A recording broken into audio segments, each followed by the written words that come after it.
So today on our webinar, we have one of the founders of Haste, Joe Pinto. He'll be demoing and presenting both the different products within the company Haste, and then I'll be asking some questions, and hopefully we'll hear from some of you here on the call today. So Joe, welcome. Thanks, Zach. Glad to be here. Thanks for having me. Of course. So yeah, like Zach mentioned, I am going to be covering two of the products that my company Haste has. Both of them are obviously using blockchain technology in what we think are pretty unique ways. But in essence, instead of hearing me talk, I will go ahead and just play this kind of pump up video, which is going to talk about the very first product that Haste, the company, released, which was called and still is called Haste Arcade. So this video is about 1.5 minutes. It'll give you a pretty good idea of what makes our arcade interesting, which we call Instant Leaderboard Payouts. So imagine going to your local arcade, inserting a quarter into the game, and posting a high score on the leaderboard. And then everyone who comes after you and fails to beat your high score, you get a portion of their quarter every time. Now imagine placing that high score on a global leaderboard, where millions of daily players are fighting for your top spot. This is a game changer. This is Haste Arcade. Jump in right now and play across multiple modern arcade-style games, earning cash instantly deposited to your hand cash wallet. Let's introduce player cards, the world's first output NFT. You can mint your own and gather others, from friends to top players. For any player card you hold, you earn a portion of each gameplay output.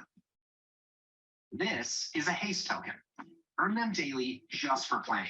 They can be used to purchase things like prizes, player cards, and more. Trade them on exchanges or simply redeem them for cash. This is the next gen of gaming.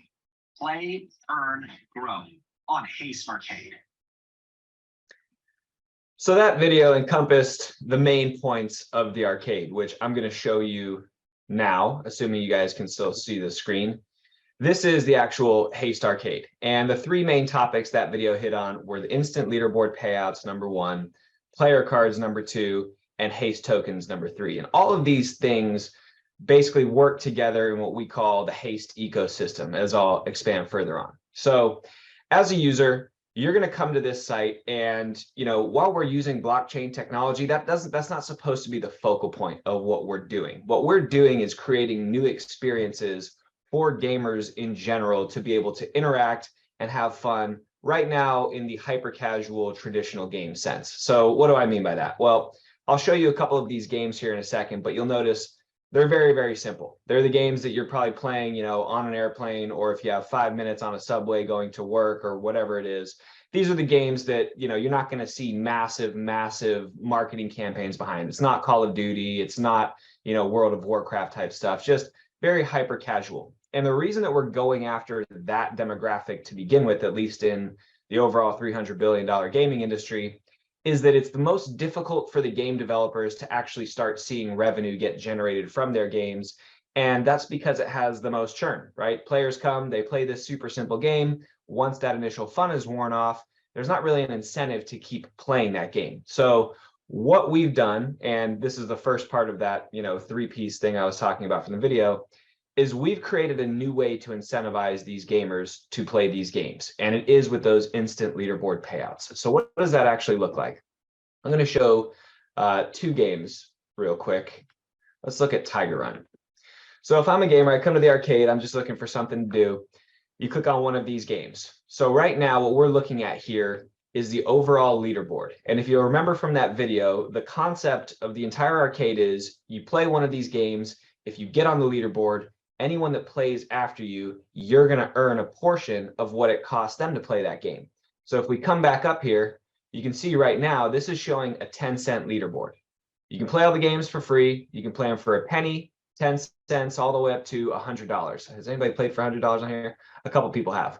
But basically, where you land on this leaderboard is going to determine what percentage of the next gameplay spend you earn. So this #1 position earns 10% of every subsequent gameplay. So anytime someone plays this Tiger Run game, which is what I'm about to do right here, this rainy person is going to make 10% of 10 cents or 1 penny, right? And that is the incentive mechanism. That is what keeps people interested in this after the initial fun is worn out. It's like, hey, I'm playing this game. Yes, I'm enjoying it. But number two, now you can see this rainy person has made almost $100 from playing on a 10-cent game. That is real money when you're actually looking at, it doesn't cost me basically anything to play this game, yet I can start earning real money from these games. And that is why you see people playing them 9,000 times, 3,000 times for a super simple game like Tiger Run that I'm going to show you right now. So you come in, this game's pretty simple. We don't need to look at the rules. You're basically running and trying to avoid things. I'm going to turn off the sound. And as a gamer, this is where I would pick what level I want to play on. So we just saw, right, the macro leaderboard, or I'm sorry, the micro leaderboard of 10 cents. I'm going to play at that level. And this is really, like I said, hyper casual games, things you can get done in a matter of, a couple of minutes of downtime. So I'm running, I'm picking up these things. I'm trying to avoid whatever those flying balloons are. And then eventually here, I'm going to go ahead, I get hit and I lose. So I just made spot number 93 on that leaderboard. Let's look at what that actually means in terms of where money is being distributed and who's actually getting paid out. So I had this open. This is my hand cash wallet. I'm going to reload that real quick so we can see that last transaction. And as you can see, these are all micro payments. So I was playing earlier today, but these are all micro payments that I've been earning from different games in the arcade. So Jump, Monster Bombs, Dungeon Quest is a new game we just released today. But basically, as you can see, 2 10,000ths of a cent. Very, very small amounts depending on what leaderboard. And then the ones that I've been playing earlier, you can see money coming out. Again, different games that I'm earning from. So here's that last gameplay right here, Tiger Run, 9 cents. And I'll explain why it said 10 cents within the game, but I only had to pay 9 cents. That ties into the next topic, which is player cards. But basically from that gameplay, 75 recipients just got a notification in their hand cash wallet that, hey, you earned, 0.002 cents from Tiger Run. And as you can see, these are all the people that are currently sitting on that leaderboard. Obviously there's Haste, as they take a cut. There I am, which is what I'm about to explain on why this cost me 9 cents instead of 10 cents. But that is the notion of an instant leaderboard payout. As soon as I clicked start game, it took my 10 cents, it distributed it amongst everyone that's on the leaderboard, and all of these people just got a notification saying, hey, you just earned X amount. So that's one of our, really, really basic games, Tiger Run. But I'm going to put this hat on, and I'm going to show what's our most complex game and why this hat is actually somewhat relevant to it. So go back here. This is a game called Monster Bombs. Again, you can see the different leaderboards. I'll play this one at the dollar level. I'm feeling a little bold. But again, you can see this guy, Rainy's really good. So he's earning more from this game, but you can see people still getting paid out. Go ahead and play this one. Now, the reason I put this hat on is that when we built this game, we spent about 4 months on the gameplay, but also we wanted to do something that I think in the future, a lot of game developers and just brands in general are going to be interested in. And that's the notion of physical goods with a digital copy NFT that you can actually use and you can, equip to your player within a game. So you come here to Monster Bombs, you click start, and we have the swap gear function. So right now, I have my guy wearing his basic helmet, and he has this Built by Gamers, which is an esports company that we work with. They did a little NFT drop. They didn't get an actual, physical sweatshirt with this, but in essence, as a game developer, I now have yet another way to monetize, which is through these in-game collectibles. So Built by Gamers, they released this sweatshirt. They had a hat that you could equip, and basically they were able to sell that within the Haste marketplace as another revenue stream for a hyper casual game. But this particular hat that I'm wearing, I can equip this on my player because I own that NFT when I purchased this hat. I can equip other NFTs that I've purchased. So I didn't actually get like an ice pick when I bought this NFT. But let's go ahead and put those on my character. Oh, all right, he's got that. Where's my hat? There we go. And now my player is ready to go. So I think it's pretty cool that I'm wearing this actual hat in real life. And because I purchased it and got an NFT with it, I could actually go and equip that NFT within this game. So I'm going to play this one for $1, like I just said. And when I click play now, instantly my hand cash wallet will have dispersed. It'll actually disperse 90 cents because, again, I'm going to go back to that. But everyone that's on the current leaderboard just got a micropayment because of this gameplay. So I'll play this game. I'm not going to take all day on this, but it's a pretty good start there. I don't hit too many home runs. But this is just a simple home run derby. So my character is rocking my NFT hat. Wow. If you hit 3 home runs in a row, you catch fire. That doesn't happen to me very often. And that's why. All right, so 1 strike, 2 strikes, and now game over. So did I make a leaderboard on this one? Number 83. Great. So again, if we go back to the hand cash wallet here, refresh that, we're going to see there is my gameplay spend on monster bombs. And here are now 94 recipients that each earned a micropayment from that particular gameplay. So when it comes to the arcade and the different games, that is the basic concept of like, why are gamers interested in this? Well, for the rest of the day, I already know what's going to happen is my phone is going to constantly be getting little notifications because I'm going to be earning micropayments from other people that come and play this game at the $1 level. So enough of the games. We're going to go back to the arcade. But in essence, all the different games that we have on here are going to be a similar type of experience. Games that you can play within a handful of minutes. You know, you have obviously the different levels that people can compete at, and however much you're willing to spend. You know, if you make one of those leaderboards, obviously the payouts are a little bit more.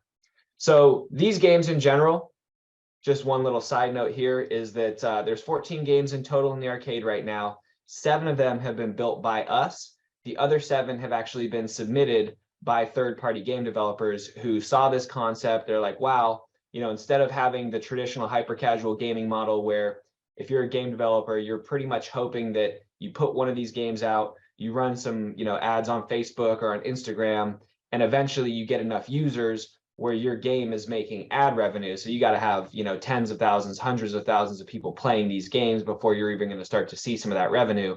Well, obviously with us, on every single gameplay, you're generating revenue now from the very first one because of those micropayments. So these other third-party game developers have seen this concept, and we have a software developer kit that allows any game developer to take an existing game they have, a game that they're building, whatever the case, and basically implement our leaderboard payout structure within their game. So on every single gameplay now, they're able to monetize while also giving their gamers, you know, an additional incentive to play that game. So the ones that we built, Tiger Run, Monster Bombs, Jump, Haste 2, Dungeon Quest, which just got released today, and Lost. So in essence, that is the gaming side of the arcade. Now, I'm going to go back to why my gameplays only cost 9 cents or 90 cents when it said $1 or 10 cents. So if I come down here, I can go ahead and look at my account. I have what is called a player card. In that video, it said, this is the world's first output NFT. And what that means is if you hold one of these cards, every single time the person whose card this is plays, you get 10% of their gameplay spend. So in essence, I hold my own card. When I spend $1, it only cost me 90 cents because I got 10 cents back in the form of this player card is actually an output on that transaction. It cost me $100. Well, not 100. It cost me $99 to mint this card, just like any other person in the arcade. And if I wanted to, I could go ahead and actually list this card for sale. Why would someone want to buy my card? Well, maybe I play a lot and they want that 10% of all of my outputs. So you can see the total I've spent so far in the arcade, $367. If I were to list this for sale, I could put whatever price I wanted. Oh. It's going to swing me over to Nifty Jigs, and hopefully it takes me back here.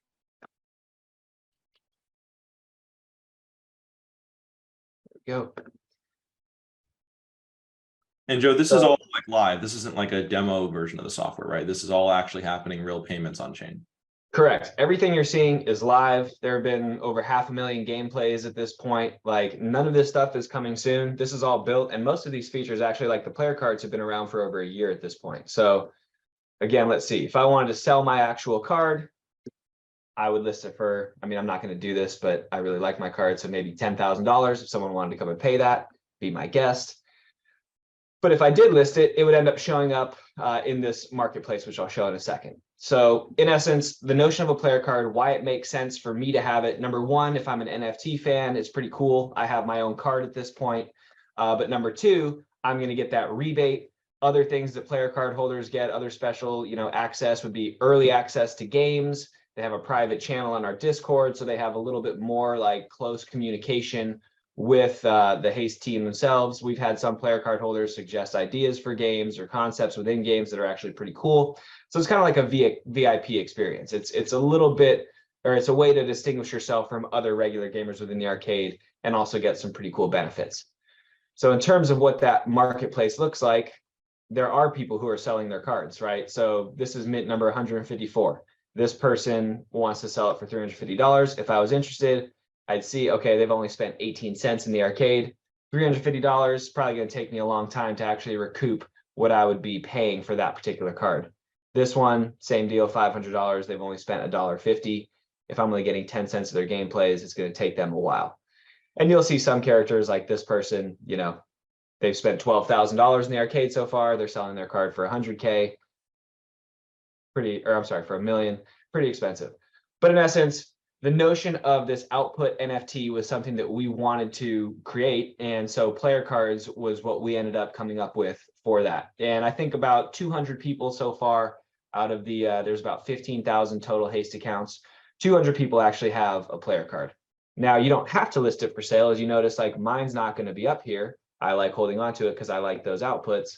But it is just something else that, if it was a typical player card, like a baseball card, you could trade these things, right? You could exchange them, you could sell them. We're giving people the opportunity to do that. Now, the last bit from that video that I wanted to hit on was the Haste tokens. And Haste tokens is basically like our loyalty program, our loyalty system.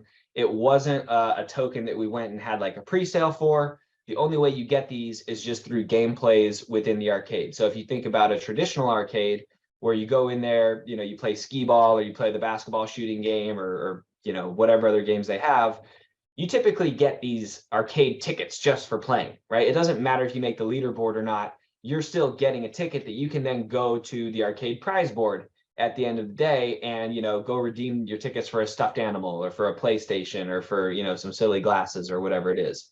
Well, we have that same notion. So as you can see here, at least for right now, what we're doing is you're earning these Haste tokens as you play the games. So right now you can see that my available tokens, I have 9,275.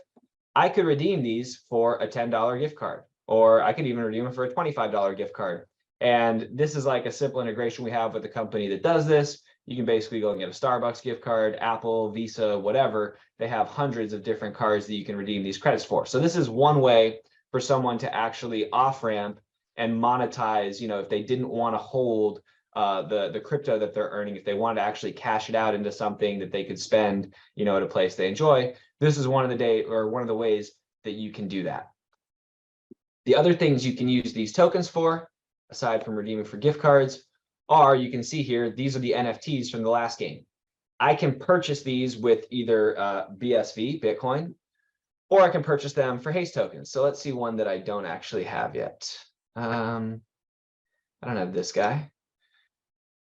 So I could either, like I said, buy this for $2 of BSV, or if I wanted to purchase it with my Haste tokens, I'm going to get a 25% discount. So again, that's giving a little bit of utility to our token. If they want to use it within the ecosystem, they get discounts on stuff. So I could go ahead and buy this. And now when I play that Tiger Run game, I would have the option of actually using this particular game collectible as the little, gems that I was picking up while I was running. And this is an NFT. These are all game collectibles that can be resold, they can be traded, and they can be equipped or not equipped within my actual account. So over here, these are the different NFTs that I have, the different game collectibles that I have. I have the gold bat, I have the ice bat, which you saw me play with. the hoodie from that Built by Gamers. And then I'm going to touch on all these hats, like the one that I'm wearing right now when we switch over to Take It. But in essence, here is what I just purchased, the Orange Radiant Sparkle. I guess I already had that one, but I just purchased another one because I could resell number 3 if I wanted to. So that's the overview of the arcade in general. There's, for hyper casual games, a lot going on when you factor in the player cards and people earning tokens. But the basic concept, the basic theme is, what can you do using blockchain, specifically micropayments, to introduce new ways for gamers to really just have fun and to interact with each other, to have cool experiences within the arcade that you couldn't get just playing a traditional game. And I think, as people have played these games more, we've definitely seen that, right? Very simple games that are getting thousands and thousands of gameplays because there are these additional incentives. And then you layer on cool things like these game collectibles that can be traded, that can be bought and sold, that can be equipped within the game. It's just a new, a better, a more advanced experience for the hyper casual gamer. So that is the notion of the arcade in general. I'm going to switch now over to Take It, which is the second product that we have, which is different than the arcade and gaming, although, as I'll explain with this hat, we have linked them together in a certain capacity. And hey, Joe, before we move on to this new product, we had a couple questions for you, more specifically about Haste Arcade. So Kurt Overly, Unbounded webinar, repeat attendee. He would be at the top of the leaderboard if there was one for these. Unbounded investor, he asks, what is roughly the daily active users for the arcade, or if you typically track weekly or monthly? We do, yeah. Yeah. Daily, we're just over 200 in terms of active users. Monthly, it's over about 1,500. So about 10% of the entire amount of accounts that we have on a monthly basis are playing. That number is increasing as we continue to ramp this up and have more marketing spend going. But we're basically onboarding about 1,000 new accounts per month. That's been the trend for the last 6 or 7 months. We haven't really changed much in terms of our marketing spend. And then in terms of actual active users per month, about 1,500, about 200 of those are playing daily. And there should be, it would be good to note that when we say we bring on 1,000 new accounts in a month, people can come and they can play for free and they can create an account. They don't have to go and start, having paid gameplays. So we don't consider, if you're an active user, you're playing. But if you're just creating an account, we're not considering that to be someone who's actively engaging within the arcade. That's someone who, maybe they get cold feet at the last second, but at least now we have some contact information and we can feed them through different funnels to try and get them to fully engage. Cool. And then from Jeff, we have, can you contrast this model versus that of Axie Infinity? And before I let Joe take it away, I'm going to find an article that we actually wrote, one of our team members, Joshua Hensley, that actually kind of goes into this in greater detail, Jeff, specifically on kind of Haste versus Axie Infinity and how we're much more excited about businesses like Haste as the future of gaming enabled by blockchain rather than an Axie Infinity. But, I'll let you hear it from the man himself right now. Joe, why do you think this is different? How? I think that the main point for us is it's not solely based on NFTs and trading, within the ecosystem. Yeah, we have that because that's, I think it's cool with the game collectibles.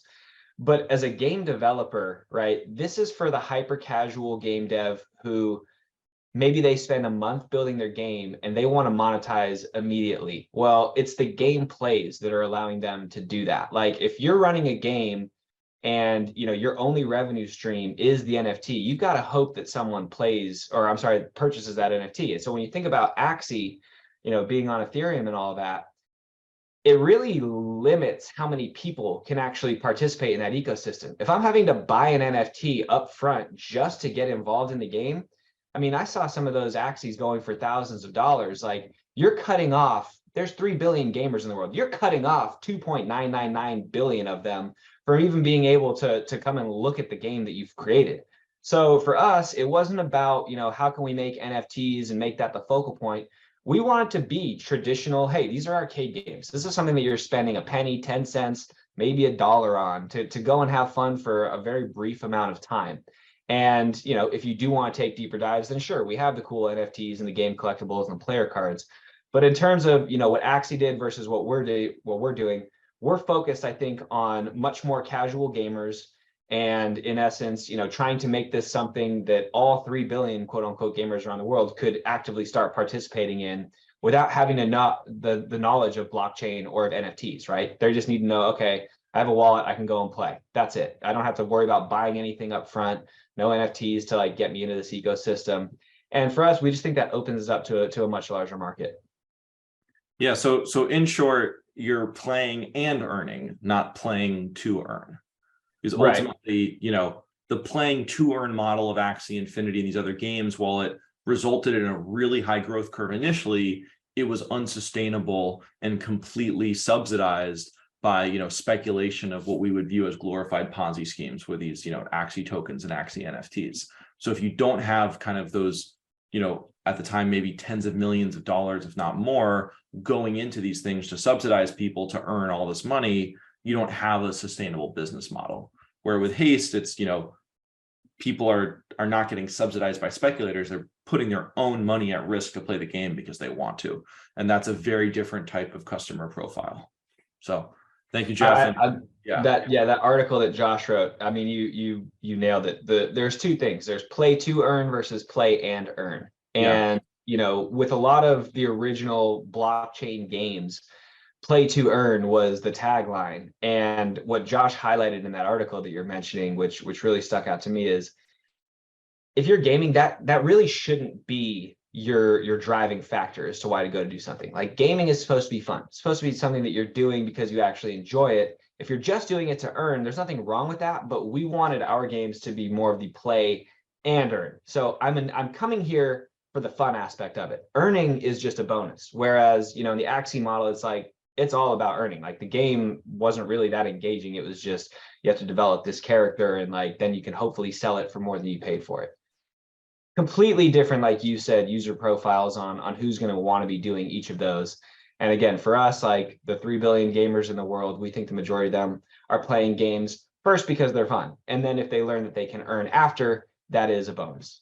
Yeah, there's no real practice option that's viable with an Axie Infinity or all those other types of, kind of Web3 games that came and went, because people were playing to make money. And the second they could stop making money and the subsidy ended, they were gone. Where with Haste, I don't know what your numbers are, Joe, but you probably have a lot of people that are only playing the practice versions, and just play your games because they like the games. Yeah, it's almost 50-50 in terms of people that have actually never played for money versus people that are practice. And what we see typically is people come to the arcade to begin with, they'll play for free, and the smart ones will actually go and look at the leaderboards before deciding if they want to play for money and say, okay, I've played on the practice level 50 times. My scores now would actually get on a leaderboard. I'm playing because I like this game. I am willing to stake a little bit of money now because I've played enough. I can see where I would kind of stack up against the competition. But yeah, I mean, by far the majority of people are coming, they're playing for free to begin with because they just want to check out the games. Cool. Okay. Well, let's hear about, so we've heard about the Haste Arcade. Tell us more about Take It. Yeah, so Take It, as we were just talking about NFTs and Axie, Take It is an NFT auction site, and it's not directly linked to the arcade. However, like this hat, which I'll explain, there are certain things that you can do to kind of, mesh the two concepts together. But the reason Take It came about and exists is that, we watched the industry, obviously the blockchain industry. There was a lot of hype going on around NFTs, a lot of things being priced at, exorbitantly high prices, specifically on, OpenSea or Ethereum-based NFTs and all that. And, unless you're a celebrity or someone, with a lot of money, it's like, okay, I probably can't afford most of these. But how do we even know what the price for these types of, digital art whatevers should be, right? You have people who maybe they spent weeks putting together an NFT project. Maybe they spent 10 minutes and just used some generative AI software and then went and sold them for thousands of dollars. Like, we wanted to figure out a way, could you actually create a price discovery tool, on this blockchain and using blockchain technology? So it just seems like a better way for, people to actually list something for sale that's a reasonable price and then let the market dictate how valuable is this actually. So the way that an NFT on Take It works is we call it a win-win auction. I can go and actually bid on one of these, which I'll do in a second. But in essence, if I like an NFT, there's no way for me to lose. So when I bid, I'm basically taking that NFT. Well, when I do that, the price of it automatically increases by a set amount. We've set it to 30% right now. If someone were to come in after me and take that NFT for me, because it is an auction, I haven't actually purchased it yet. I've just put money basically as if it's like a security deposit, and I'm currently holding on to the NFT, but it hasn't been sent to my wallet yet. If someone comes and takes it from me, they're paying 30% more than I did. I'm going to get my original spend back plus an additional 6%. So I actually made a little bit of a profit on my take of that NFT. Now I lost the NFT because this person just took it from me, but I at least, like I said, made a little bit of a profit. And if I want to go back and retake it from them, obviously the price went up 30%. Now they just made a little bit of a profit on their take. So what this does is it incentivizes people to, if they're on the fence about, do I really want this NFT? They tend to actually bid on it because they're either going to walk away with it guaranteed or they're going to make money on top of what they had originally spent. So it's this new kind of twist, that we can do in real time just because of blockchain. So let's see what that actually looks like. I'm going to go to the drops. These are all active right now. So you can see you've got Take It and you've got Mint It. Mint It is a more traditional NFT style where, you'll have a collection of this one's 200 different Pepaga museum JPEGs. In essence, they'll have different rarities. Some will be exotic, some will be, common, uncommon. And I'm just minting. I don't know what I'm going to get. I don't get to choose if I want one of the rares or whatever. I just mint it. And basically I receive for, $1.91, I receive an NFT in my wallet, which I'll show you in a second. But the Take It style drop, that's what, we've been talking about. I'm going to show that in real time. So here's this one. You got Cosmic Imps. This is the creator's information. So Cosmic Imps are fictional entities that are typically depicted as small mischievous beings with supernatural powers. Sounds kind of fun and cool to me. Let's go ahead and look. So here's number one. It looks like they're all exotic, so they don't have any rarity traits. But if I were to click on this guy, I could see, okay, this has been taken 3 times. The original price was 0.14 BSV. This David MV person took it first. The price then increased 30% automatically. And then this person, JCL17, took this NFT from David. So David got his original money back plus 6% of the increase in the sale price. So this guy took it, price went up again 30%, and then Crimson decided to take it from JC17. So the JC17 got their initial spend back plus 6% on top of that. And right now, Crimson currently holds that NFT. Now, if I came and I took it from him, looks like there's 41 hours left, he would get a notification that it had just been taken and that I was now the person who was holding that particular NFT. So let's actually take one of these. Let's see, are there any? Looks like this JC17 person is really enjoying this collection. So it looks like all these have been taken at least a handful of times, except for maybe these two down here. Zach, you got any favorites here? There's 39 of them. This one's kind of cool. I kind of like this one. Above my pay grade, man. I'm I think judging generative art and NFTs and things, that's, other people can do that a lot better than me. All right, well, I'll go ahead and take this one.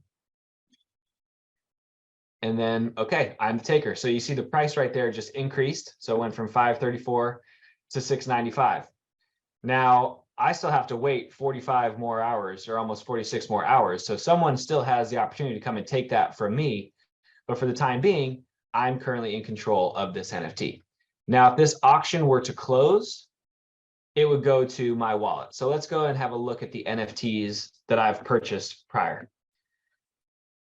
So going back to that Monster Bombs game real quick, this is the actual hat that I'm wearing right now. You can see I ended up purchasing it for 1 BSV at the time.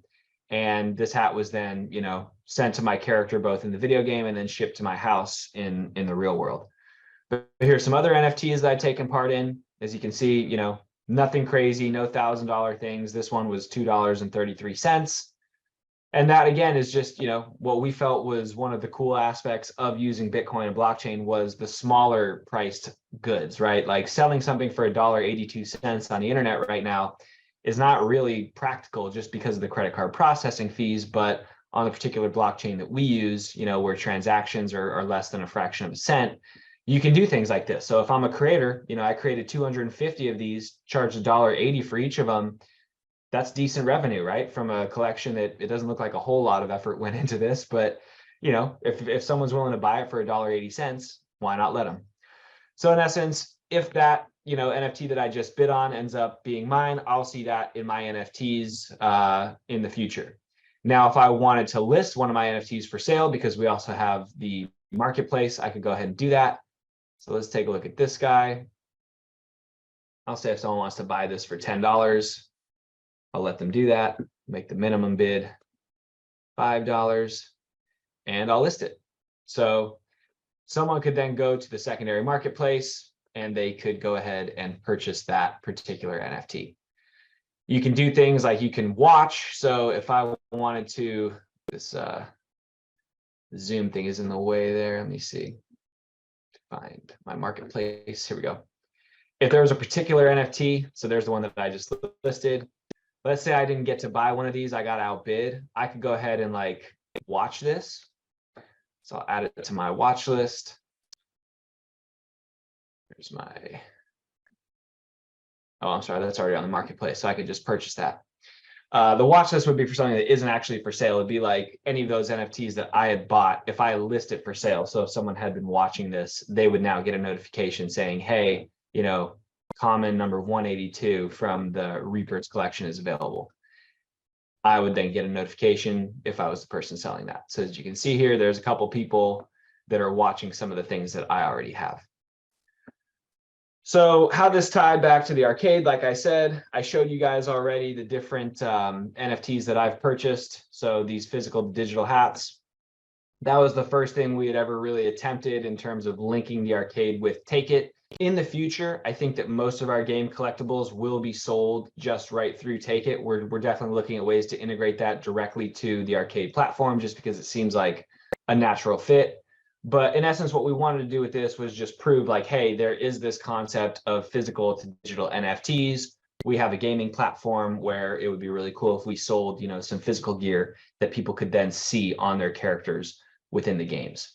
So that's the majority of Take It. I guess actually the one last thing is if I'm an artist and I wanted to submit my own collection, it's as simple as basically saying this will be the Unbounded webinar collection. Maybe Zach's taking screenshots of silly faces I'm making, and he's gonna load them on Take It. Automated. Perfect. Yeah.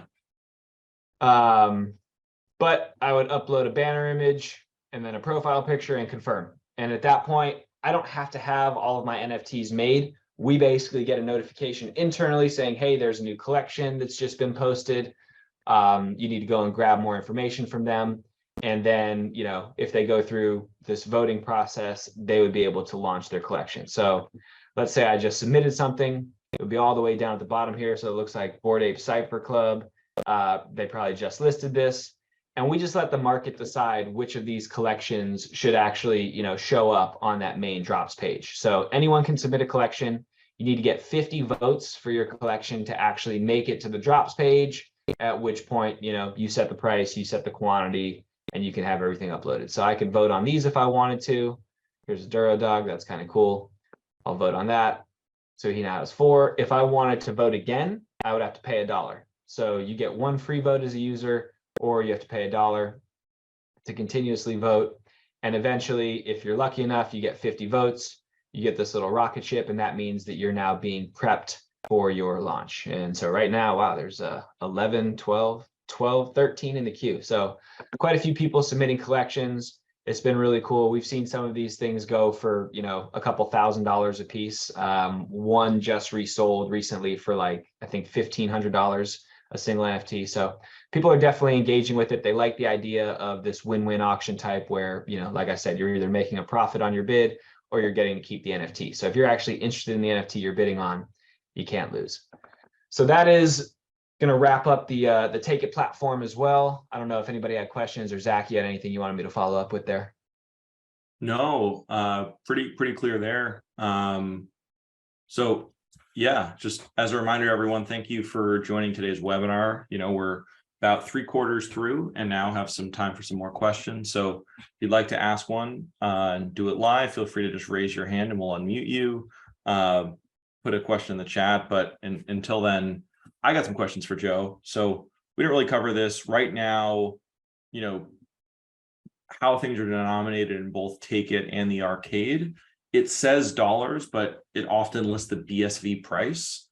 Yeah. I imagine for most of your users and pretty much all of your potential users, there's a strong preference to transact in US dollars or some type of US dollar stable coin rather than BSV.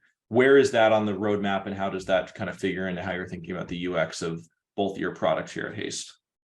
Yeah, I'll start on the Take It side. I think the Take It marketplace, because of the notion of NFTs, this is going to be a little bit more, I don't want to call them hardcore crypto folks, but people who are more familiar with blockchain and crypto in general. I think we'll probably keep the denominations on Take It pretty similar, where you're just using BSV. You have to do it on this particular, type of auction just because of how fast BSV is with the transactions and the cost, right? Like we couldn't do this type of auction style on Ethereum. We looked into doing it on Solana. It didn't work on that either. BSV is the only chain where this particular style works, just because you do have the money flowing so quickly. Like I've seen some of these drops where, a single NFT will have 30 different takes within the first 5 minutes. It's just people grabbing it back and forth like nonstop. And BSV is the only chain that allows us to do that. So, you're going to have some type of experience or knowledge about NFTs and about BSV if you're going to be on the Take It platform for now. So I think we'll probably keep that denominated. You can still see the dollar cost, but when people list things for sale, they're actually priced in BSV. So you're not selling it for a set dollar amount, you're selling it for a set BSV amount. The arcade, on the other hand, is a completely different story, if I can go back to that. This has been probably what we've worked on the most over the last 6 months, is how do you make this something that, someone who's not familiar with blockchain could come in and instantly just start playing and not have to worry about prices fluctuating or any of that stuff. So what we've done, and we're in the final stages of releasing this, is we're actually, you can see down here, something called Haste credits.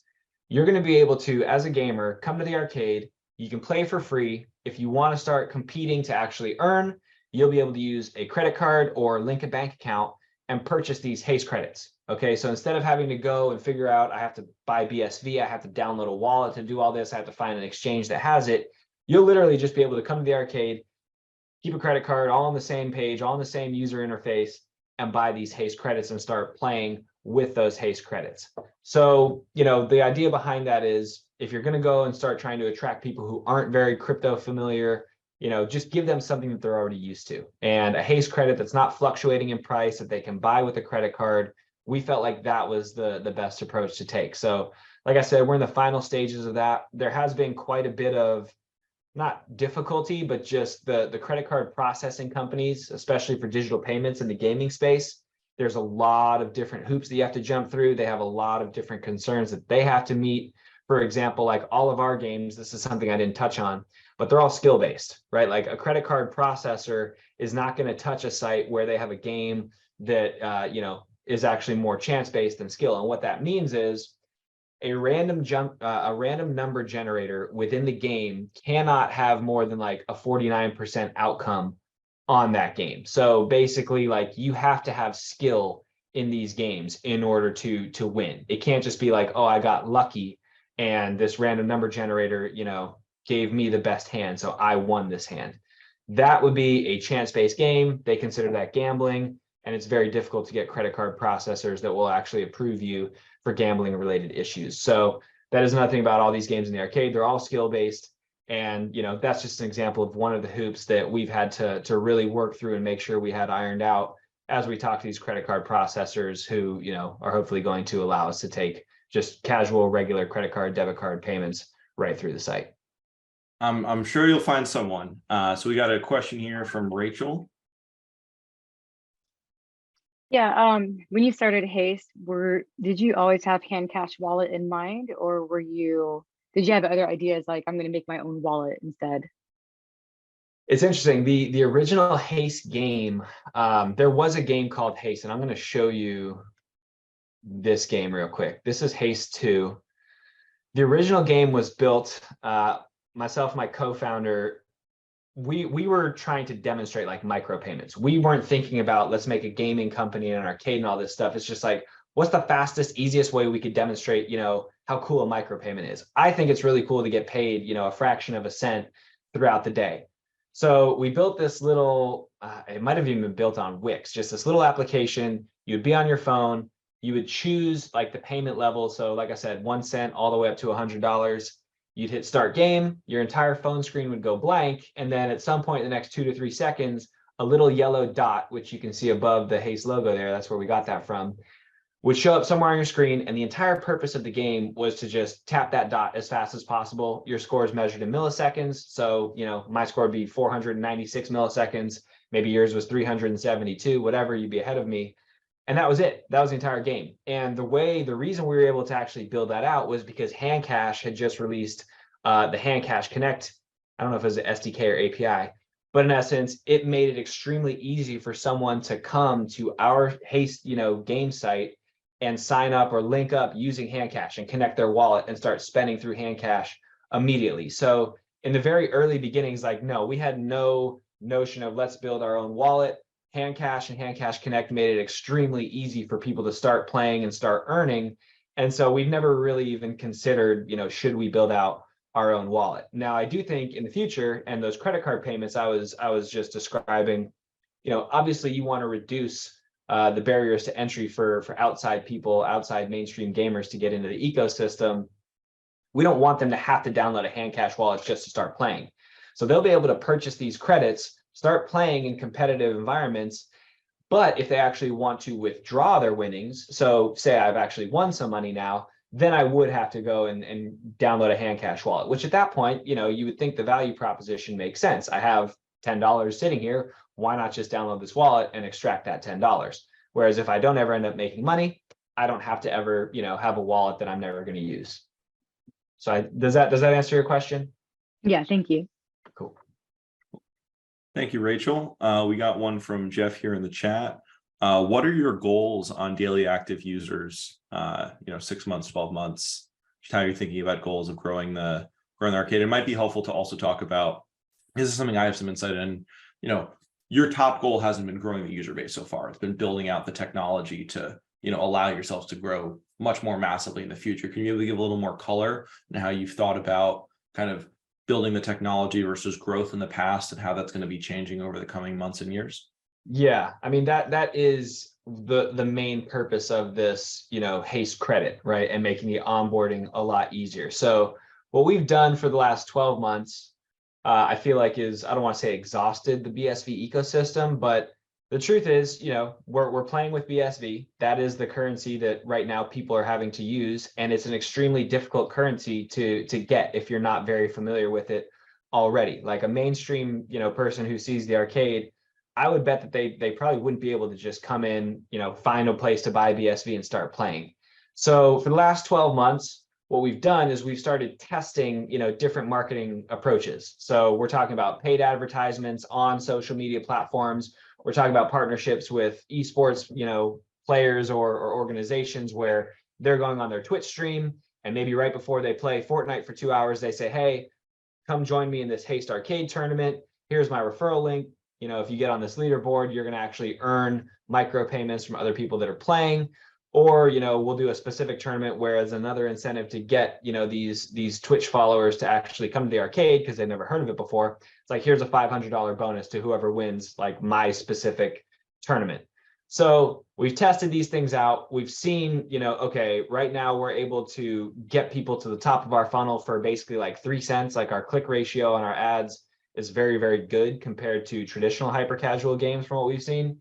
And then what is that difference? So, like quantitatively, how much is yours? How much is theirs? So a traditional hyper casual game is going to be somewhere between 70 and 85 cents for a click, whereas we're paying 3 cents for a click. And so that would be someone sees it, the best place for us is Google. That's where we have the best conversions and tracking. But basically they would see some type of banner ad on the side says, hey, come play Flappy Birds. Well, with us, they're clicking on that at a rate where it's costing us 3 cents a click. So we're getting a ton more clicks per impression than a traditional hyper casual game. And the ads that we're running, they highlight on the fact that you're playing and earning. There's this leaderboard payout structure. So it's not just showing, hey, here's a game, just like every other, banner ad you see, but it's that additional incentive model as to why you should come and try this game. And it seems like there's a lot of interest in that based on the stats that we've seen in terms of our clicks and then getting people to actually create accounts. Now, the step where we do lose a lot of people is what we're addressing with these, Haste credits, is that, okay, I've clicked this ad, I've created my account, I start playing for free, and then it's like, okay, if I actually want to earn something now, I have to go and, basically leave the Haste site, go to this thing called hand cash that I may or may not be familiar with, somehow figure out a way to acquire BSV, add it to my hand cash, then come back to the arcade. That's just not something that a traditional, hyper casual gamer is going to do in the 2 to 3 minutes that they're just wanting to play something quick and fun. So, as it relates to this conversation, the roadmap for the last 12 months has been test out these different marketing strategies, see which ones are working the best, then go back, refine the product so that our onboarding, now that we know where we lose people, go and solve that. Make it way easier for people to just start playing and getting money into the ecosystem, which is the whole point of this Haste credits.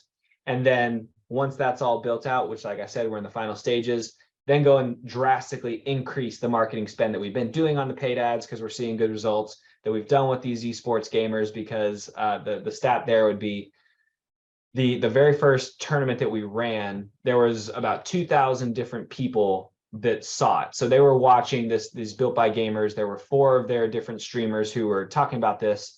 About 2,000 people saw them on one of their streams talking about, hey, come play in my Haste Arcade tournament. And it was only a week long. It was kind of a short test tournament. Well, 38% of them ended up converting and actually spending money within the arcade on that particular tournament. So when we talked to, the marketing people over at Built by Gamers, they were like, wow, this is incredible. Typically, if our streamers are going to be doing some type of promotion, they see like 9 to 10% conversion rate. Like 38% is significantly more than anything they had ever done before.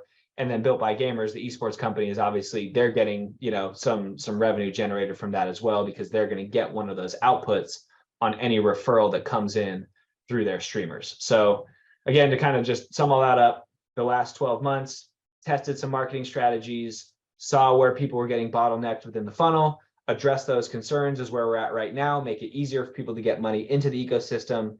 And then the next 6 to 12 months, our ramp, like our goal is to get to 100,000 users within the next 6 months. We're at 15,000 right now. Our end goal 18 months from now would be to get to 1 million users, but we're going to start with the next 6-month period. We want to get to 100,000 users. We think that as the product and these Haste credits are ready to start actually going, that should make it a lot easier for people to get into the ecosystem and start spending money. Well, on that note, Joe, thank you for your time today and in imparting some knowledge on the future of gaming and sharing what you're up to with Haste.